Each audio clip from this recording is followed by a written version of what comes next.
So, welcome to Chapter 8.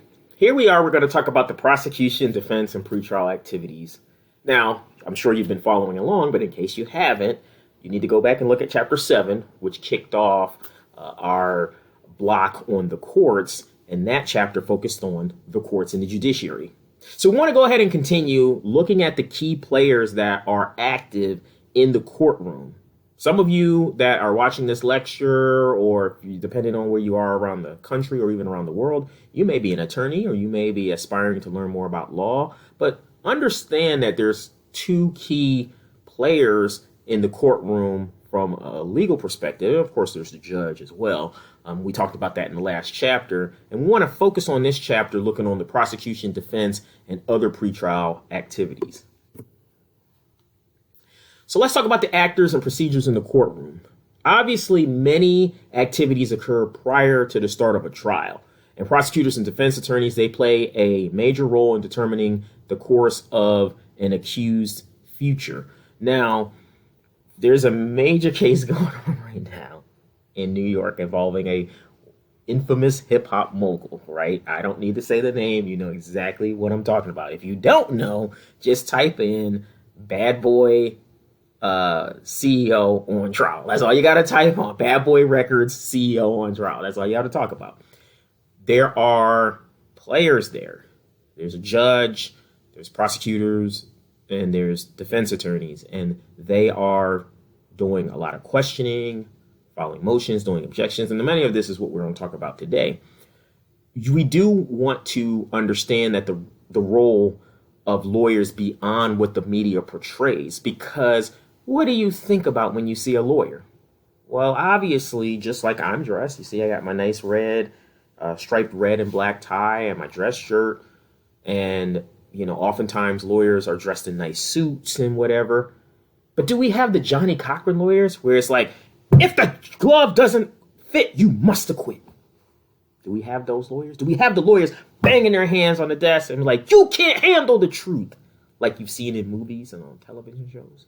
No, it's not like that. Court is oftentimes not like that. You don't have yelling and screaming like what you see on TV. That's entertainment. It's fodder. What we do have is we have two models that take place in the courtroom. First, we have the advocacy model. The advocacy model is a model in which the defendant and government are represented by advocates. Those advocates act on their behalf. The advocacy model simply means that you have a person that has been wronged, they are a victim, and I'm going to talk about the role of the prosecutor with respect to the victim, but still, they're advocating to an extent for the victim, even though they don't necessarily represent the victim. We'll get to that in a moment. We also have the advocate for the defendant, right? The defendant is the person that is the accused. They're standing on trial. When we think about the advocate for, the government or the state or whatever, they're trying to bring justice on behalf of the government or the state. But again, we'll talk about victims in a moment. Then we also have the adversarial system, and this is a quality of the United States justice system in which prosecutors and defendants compete against each other to reveal the truth. So essentially, you have one side against the other. The reason why we say prosecutors and defendants is because the prosecutor is trying to bring justice against the defendant. The defense attorney acts on behalf of the defendant, but the prosecutor is not going against the defense attorney. The prosecutor is going after and against the defendant because this person over here did whatever we believe they did, and therefore we want to ensure that they pay the price for their crime and what they committed. So that's the adversarial system. So let's talk about the prosecutor, right? Prosecutor represents the government or the people. The prosecutor is the person who represents the state's case in a criminal trial, sometimes in civil and administrative matters. But the prosecutor does not represent the victim. Yes, they are, in essence, an advocate for the victim because they'll say, Your Honor, the victim is here, the victim wishes to give a statement, or Your Honor, we have our victim advocates who have been working with the victim and they're prepared to discuss how this crime significantly impacted them. But they don't represent the victim. they represent the government or the people, the state, right? Yes, the victim has brought knowledge to their has brought information to to them, with respect to how they've been victimized. But the prosecutor is not there saying, "Your Honor, I'm here to represent the victim." No, the victim has a victim advocate that'll kind of speak for them. The prosecutor is trying to bring justice against the defendant, and they represent the government or the people. With that being said, we want to talk about federal prosecutors. So the United States Attorney General is the chief federal law enforcement officer in the government and is the head of the Department of Justice. Under the United States Attorney General, you have what's called Assistant United States Attorneys, or U.S. Assistant Attorneys, and they're responsible for trying cases at the federal level. Now, the current Attorney General is Pam Bondi. Pam Bondi is the nation's top cop. Now, just for your record, the Attorney General is appointed by the President of the United States. As you see on the screen, here's Pam Bondi. Pam Bondi was the Attorney General for the state of Florida. I actually saw her one time in a conference. I went to this conference called Preventing Crimes in Black Communities. Me and a partner of mine in law enforcement, we went. It was like sometime in 2017. At the time, Pam Bondi was the Attorney General for the state of Florida. She was very, let's just say she's a no-nonsense person. She's about justice. She's very rigid. And so, that's her. And she was appointed by President Trump. She is the nation's top cop. She is the nation's top law enforcement officer. She runs the Department of Justice. So take a note of that. You might see it somewhere down the line. You also have state and local prosecutors. Most states elect district attorneys. The district attorney is an elected official. In some regards, they are the most powerful law enforcement officer in a given county, even more powerful than the sheriff.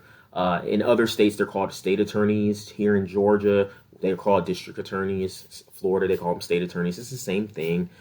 Prosecutors also have discretion, so they can decide what people are charged with. And this is important for you to understand, class. And this is one of the reasons why I do love intro, because even though I know the vast majority of students that I've had in the past, and I've taught some big intro classes. I've taught classes that had about 120. I've taught classes that had 175 students. I love this topic because it's the only opportunity for some people to ever learn about the criminal justice system. And people hear what they hear and see what they see on TV, but they don't know.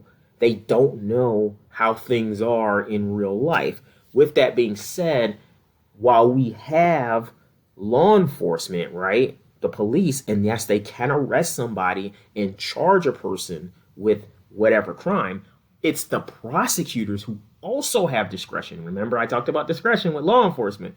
Prosecutors also have discretion on whether they're going to continue on with the charges and actually file the charges, or they're going to drop the charges, or they're going to refile the charges, or they're even going to give a plea bargain, right?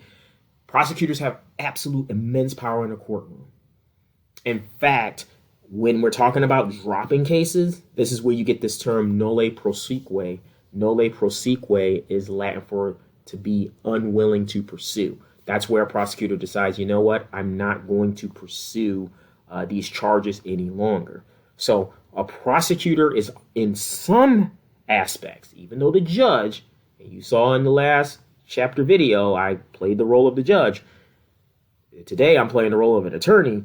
Sometimes prosecutors have a little bit more power, depending on the jurisdiction, than even the judge, because while the judge can dismiss cases or make rulings on cases, and most of the time they don't just flat out dismiss a case, they just make a ruling. It's prosecutors who do decide whether to go forward on a case or nolle prosequi, or nolle pros, as it would be called, to be unwilling to pursue.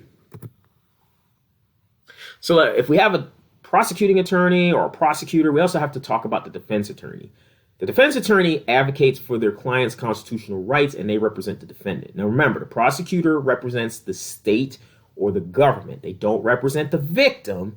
However, they are still essentially advocating for the victim, because you have somebody that was victimized, And in essence, they're trying to bring justice. However, they're not going to talk to the victim and be like, hey, what do you want me to do in this case? No, they're going to say, Your Honor, it's the state's opinion or the prosecutor's opinion that this is how the state or the government or how the society was wrong. With that being said, defense attorneys are advocating for their clients' constitutional rights, the rights to represent the defendant. They are often misunderstood because of the negative perception. Some people think that defense attorneys, their job is to get bad people and bad criminals back on the street, and that is so wrong. That's not a true assessment. I know one of the best, if not the best, in my opinion, defense attorney in Miami. A woman that I used to work with, and she used to defend many of the probationers that I had locked up. And sometimes she would say, all right, Officer Fields, I'm just letting you know, I'm putting you on the stand and I'm going to be coming hard. And I was like, her name was Whitney. I said, all right, Whitney, it's okay. Because I know you're doing your job, I'm doing my job. And she would be at it. She was very good. But her job wasn't to put bad people back on the streets. Her job was to defend their constitutional rights. So we know that in some instances, only a small percentage of defendants can afford to hire an attorney, and because they can't, they don't have the means or the capacity to hire an attorney, generally speaking, they will have one appointed for them. There's also the idea that an attorney may represent them for free. Pro bono means for free. Maybe they have a friend who's an attorney, or maybe the attorney is willing to take the case at a little to no cost because there is the feeling that, you know what, I want to stand up for them. Now, this would have been a great time to add a little bit of humor, but when I think about pro bono, the first thing that comes to mind is I'm a Marvel fan, Matt Murdock, who is AKA Daredevil. Matt Murdock would represent some people for free because he believed in standing up for the people of Hell's Kitchen, right? And he knew a lot of people that lived in Hell's Kitchen were indigent. That means they didn't have much money. They couldn't afford to hire an attorney. So yeah, he would represent people for free. But yeah, Matt Murdock, aka Daredevil. If you're a Marvel fan, you know exactly what I'm talking about with him as a defense attorney. So what is the sequence of events when it comes to a court proceeding? Well, first thing we have, the crime is committed. Police respond by investigating, interviewing witnesses, and they gather evidence and identify a suspect. We got to remember the term discretion because with their discretion, if they've identified a suspect, more often than not, they're going to arrest them. But if not, then they might establish probable cause. Probable cause means that, yes, they'd have the ability to arrest the person then while exercising discretion, and they may charge the person with a misdemeanor or felony, depending on what happened. And then finally, the case gets referred to the prosecutor's office. In other words, the police report is attached and it goes to the prosecutor's office through the normal chain of paperwork, so to speak.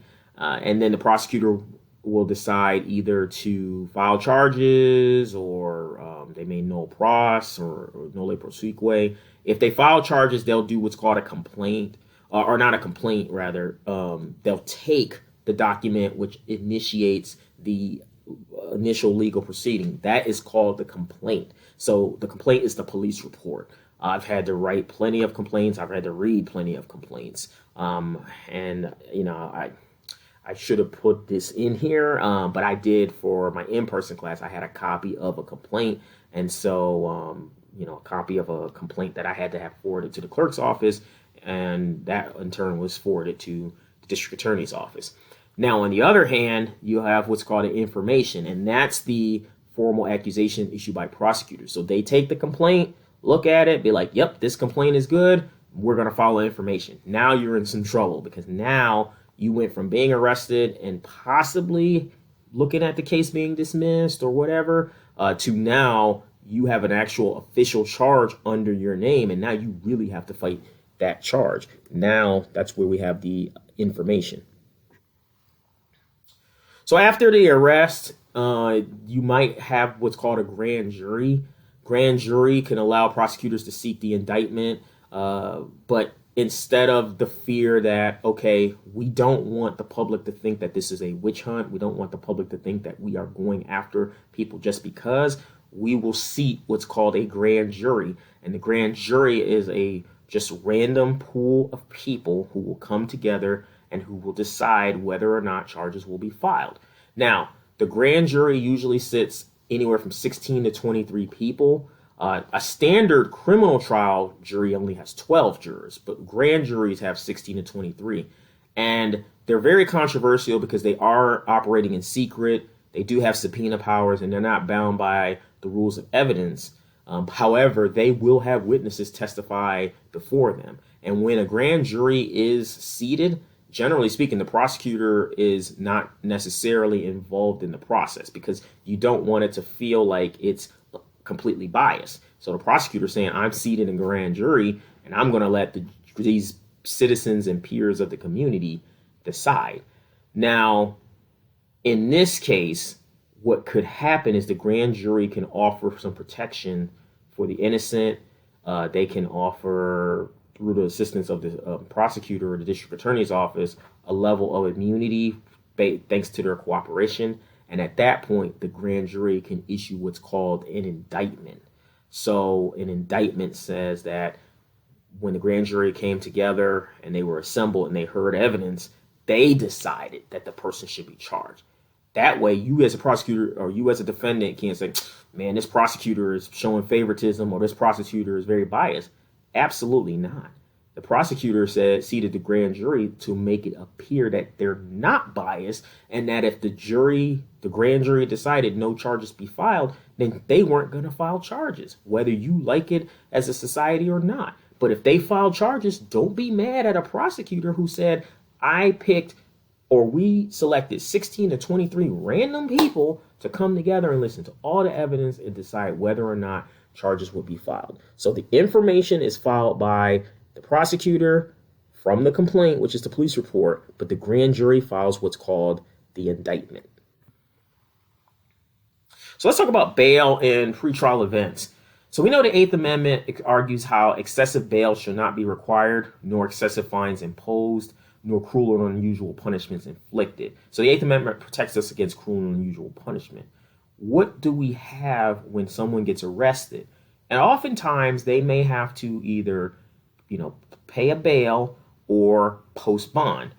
Now, if you're ever in a situation where you're arrested, and I'm going to believe none of you will ever be in that situation, but let's say you are or someone you know is, you hope they get this first thing called recognizance, being released on their own recognizance, or an ROR, released on recognizance, ROR.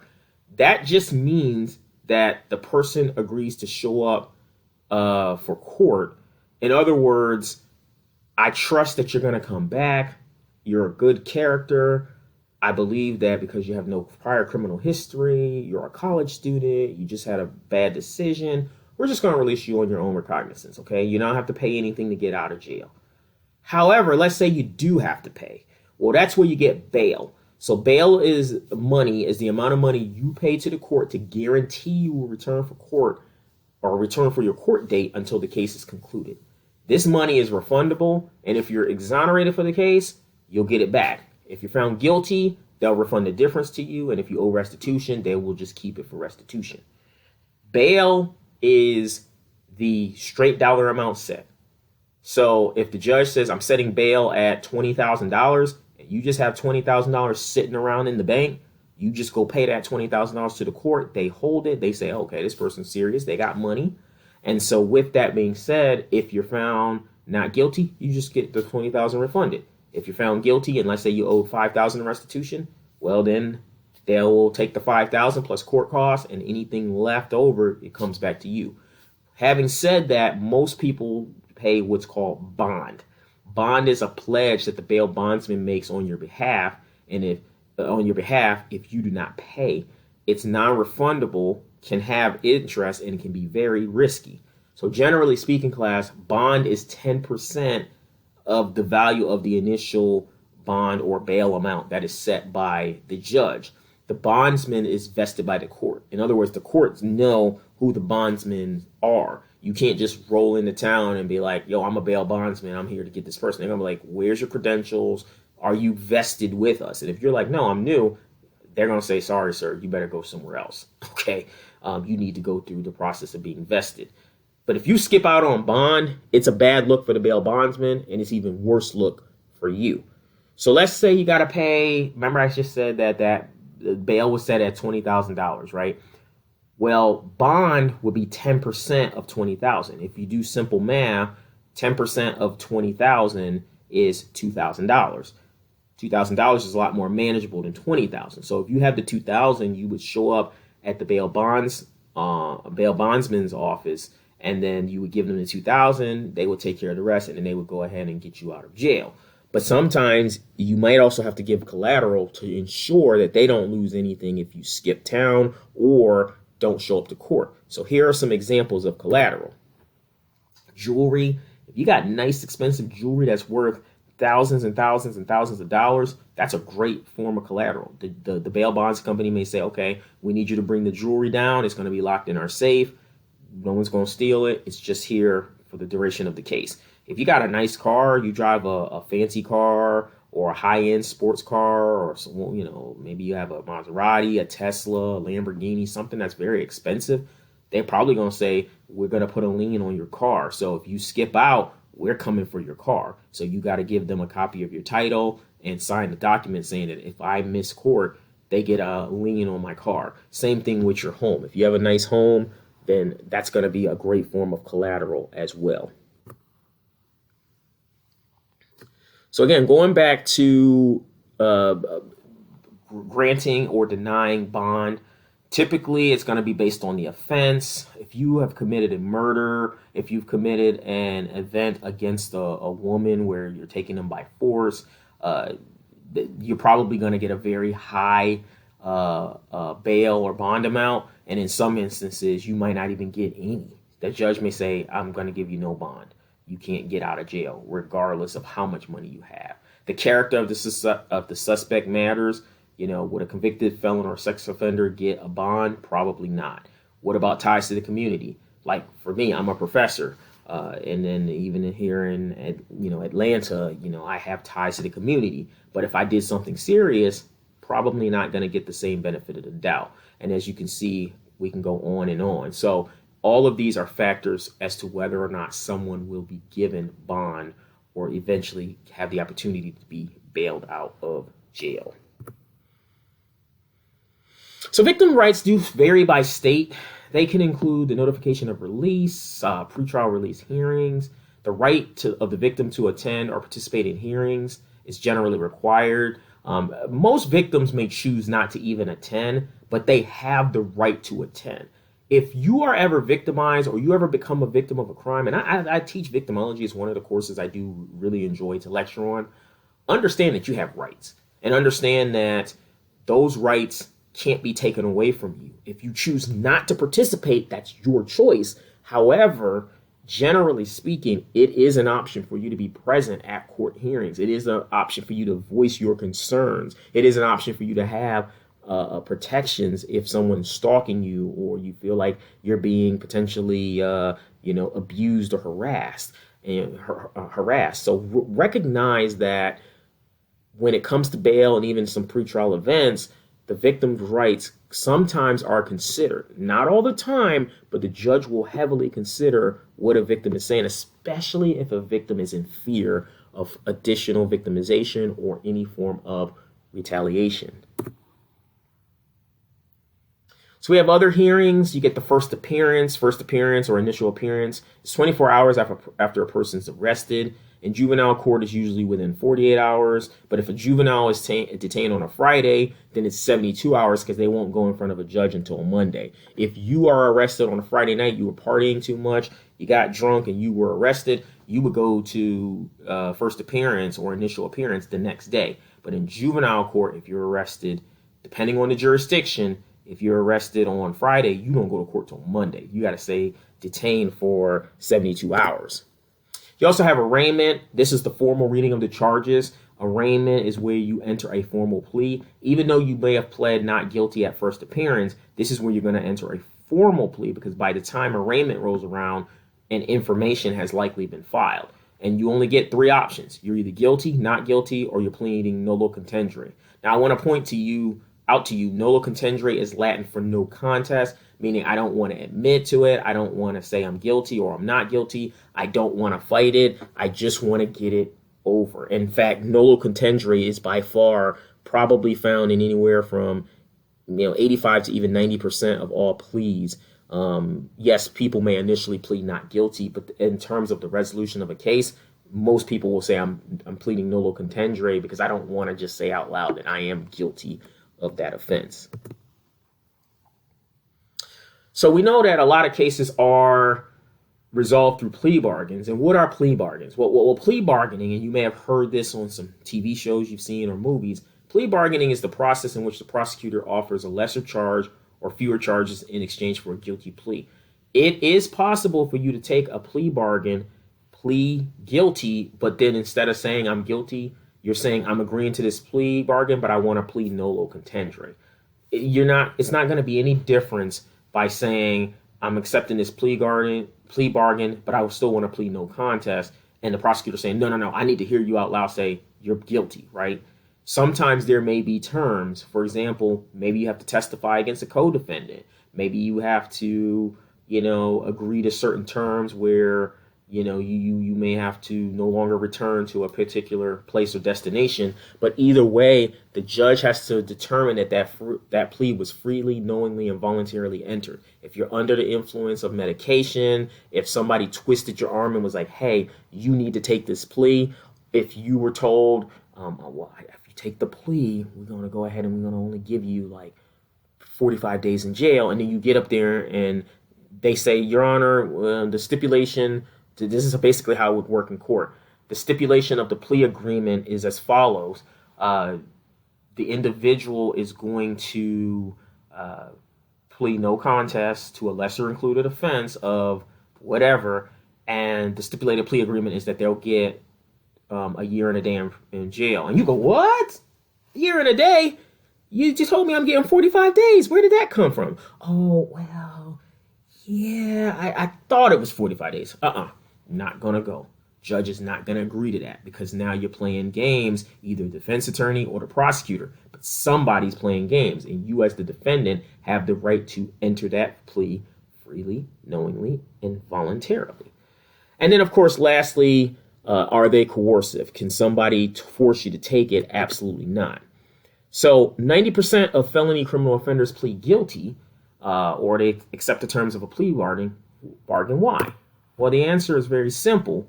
Because the jury, because of the time they might be facing based on if they were to go to trial. And I had a former probationer. I'm not going to get into him, but believe it or not, I thought he was still in prison. He's no longer in prison. So I'm like, wow, he somehow beat his, I don't know what happened, or maybe I was correct. And this will be something I'll talk about in a different case. But yeah, this former probationer had some serious charges and was going to be in prison for 25 years. Come to find out, he's currently not in prison. So I believe his case fully went away. But again, that's another story for another class. Plea bargaining is a problem for people who are socially disadvantaged because think about it, when it comes to individuals who can't afford an attorney, the best option for them is to take a plea. And so with the discoveries, motions, and scheduling, these are some of the notable motions. The motion to suppress, the request to disallow legally obtained evidence. If the police said that if the police report didn't include the evidence collected at the scene of the crime, but then evidence showed up, you as a defense attorney be like, we're following the motion to suppress because this evidence was illegally obtained and it's not right and it's not relevant to the case. The motion in limine, the request to evaluate admissibility of evidence. In other words, we want to ensure that all the evidence is relevant, so we may file a motion in limine to have the judge and the court review admissibility of evidence, whether it should be admitted or not. Motion for a change of venue, request for geographical change. When a very famous, powerful person was going on trial up in New York City, this famous and powerful person requested that the venue be changed because the argument is they would never get a fair trial in New York. but this famous and powerful person is well known to the entire world. So whether they moved the venue to Florida where they lived, moved it to Pennsylvania, moved it to Connecticut, moved it to Texas, it didn't matter. You know, it was gonna be quite the case anyway. But having said that, the court denied their request. Motion for discovery. Prosecution has to provide defense with evidence. All the evidence initially goes through the prosecution first. So you as a defense attorney absolutely file a motion for discovery immediately because you need to see all the evidence that they have so you can properly prepare for your case. Motion for recusal. That's the request to remove a trial judge or a prosecutor. If the prosecutor knows the person that is on trial, let's say it's a police officer, they worked with that officer before, you're filing a motion for recusal. Same thing. I've had judges be like, I'm recusing myself from this case. I previously represented that person right there. So, yeah, I'm going to recuse myself. Even if they are like, I don't remember who you were. I remember I represented you, and I don't want anything coming out showing a level of impropriety. And lastly, the motion for expense of experts. This is where there's a request for the state to pay for expenses related to expert testimony. Expert testimony costs money, and it is very expensive. So someone will file a motion, either the prosecutor or defense, but they'll file the motion asking for the state to pay for those expenses because any state or jurisdiction you work in, they have extra funds and monies to go towards experts. If you want to make money in criminal justice, I'm just saying, go be an expert because you can charge $100, $200, $300, $400 an hour. If they got you on that witness stand for 8 hours and you charge $400, you just made $3,200 for 1 day worth of work. Many people don't even make that in the criminal justice system in 1 month, but I digress. When looking at the motions and understanding kind of like the timeline of events and all that, the Sixth Amendment grants us the right to a speedy and public trial, a trial by an impartial jury of the state. And generally speaking, if a speedy trial is not waived, and most prosecutors will ask the defense attorney to waive speedy trial. Generally speaking, what will happen is if speedy is not waived, then you have to go to trial within 90 days on a misdemeanor and about 180 days for felony offenses. Once again, 9 times out of 10, speedy will be waived, right? So what will happen is the defense attorney will meet with their client, usually in jail, and say, okay, I got discovery. They show me the evidence. First of all, a good defense attorney is going to say, I need you point blank, stone face, be honest. What happened? Say, sir, I did molest that child. Ma'am, I did assault that woman. Whatever, okay? Thank you for being honest, okay? Once again, me learning that as your defense attorney is not in any way, shape, or form condoning the actions. However, I need to know what you did so I can best defend you, how to impose what's called reasonable doubt. With that being said, I'm probably going to have you waive speedy because there's no way I'm going to be ready on a sexual assault or on a child molestation charge in 180 days. It's not going to happen. So you're going to sign the waiver of speedy. If you say, no, I want to go to trial in 180 days, okay, but that's going to be your loss. So you want to waive speedy trial, recognizing that you do have the right to a speedy trial, but you also have the right to a public trial by an impartial jury, and you will have an impartial jury based on your Sixth Amendment rights. So I want you to think about this. If you were given the opportunity to sit on a jury, would you? If you were given the opportunity to be on a jury, would you say, yes, Professor Fields, I would love to take that as an opportunity? Well, jurors play a key role in the criminal justice system because they have to remain neutral, they have to listen to the facts of the case, and they have to have no prior knowledge of the case or offense. In this famous case in New York, right, that's going on right now, there are jurors. I was really surprised that they picked the jury quickly, but because it's New York and federal laws in New York prohibit cameras in the courtroom, whereas here in Georgia, you can have cameras in the courtroom. Florida, you can have cameras in the courtroom. California, you can have cameras in the courtroom. But New York is like, nope, you can't. So all we get are sketches. We don't know who's in that courtroom other than sketches and who people, when they see people walking in and walking out. Having said that, with that, bad boy record CEO who's on trial and facing some serious crimes and charges, the jurors are going to render whether that person's guilty or not guilty. And the people who are on the jury, again, don't know anything about them. At minimum, they have to be 18 years old, and they had to live in that county of New York City. They can't just be from like, hey, I'm from upstate New York, or I'm from Connecticut, or I'm from Pennsylvania or DC or whatever. They had to be in that county, and we know it's very difficult when you have a celebrity case or a high profile case, because the fear is that, hey, I see that person over there. What's that juror's name over there? Oh, that juror's name is, Joni Smith. Well, let's see what we can find about Joni Smith. Oh my goodness, Joni Smith's a single mom with 4 kids. She's barely making ends meet.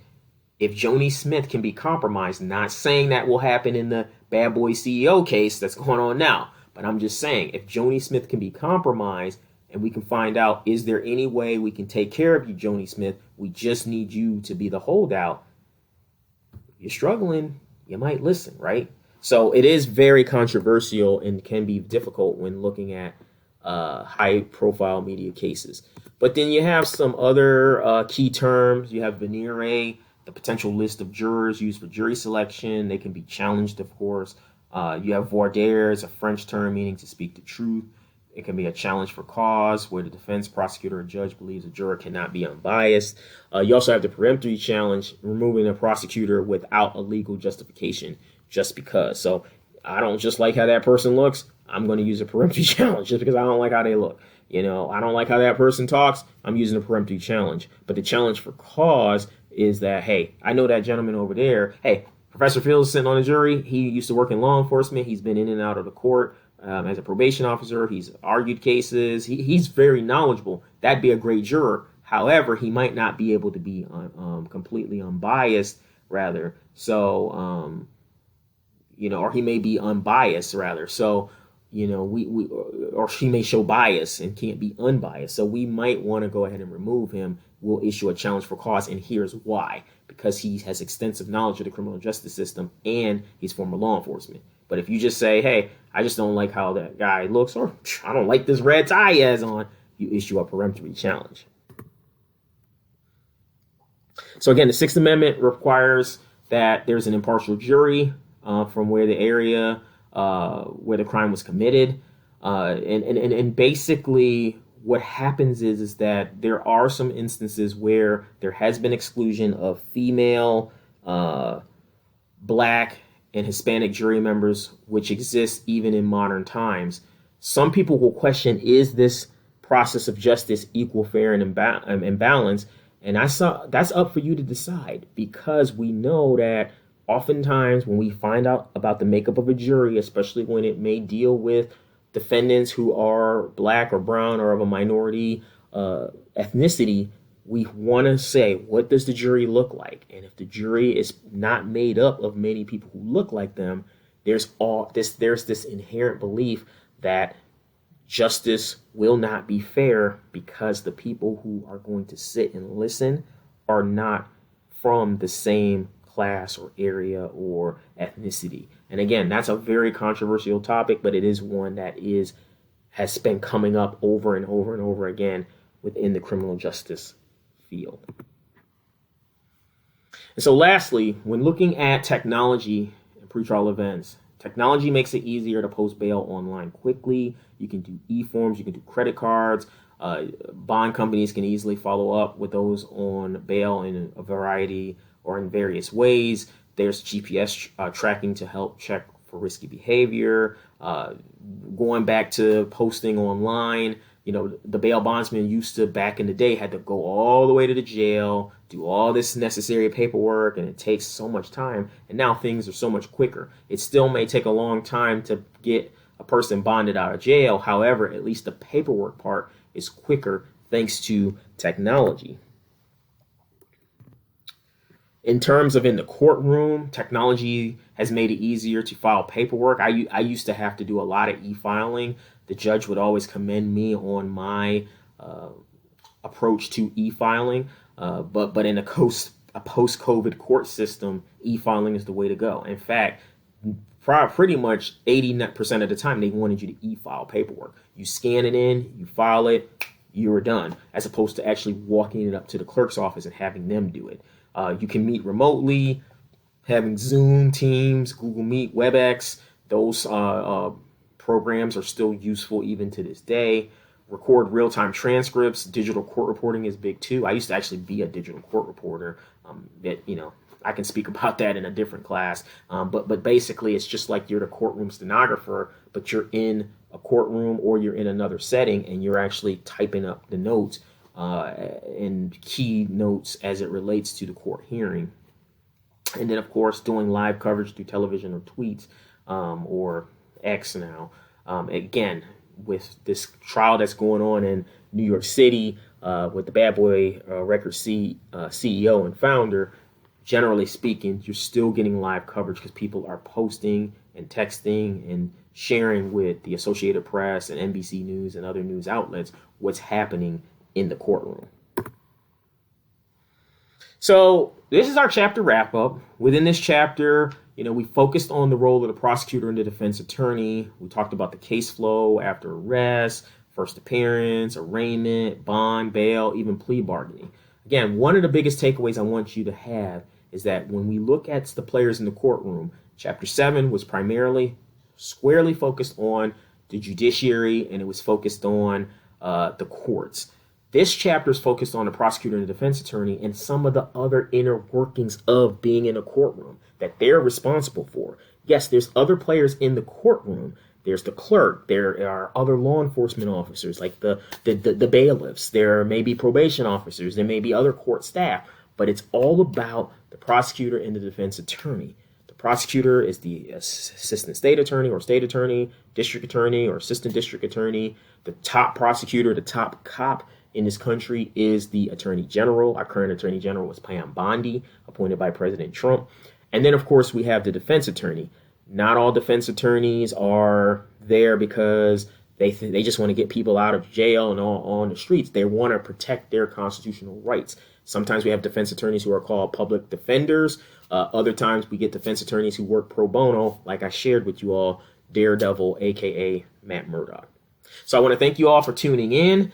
We have one more chapter to go before we wrap up our block or our module on the courts. So stay tuned in our next chapter as we look at, different courtroom procedures, as well as the trial and what happens in trial. Thank you so much for tuning in, and I'll see you next time.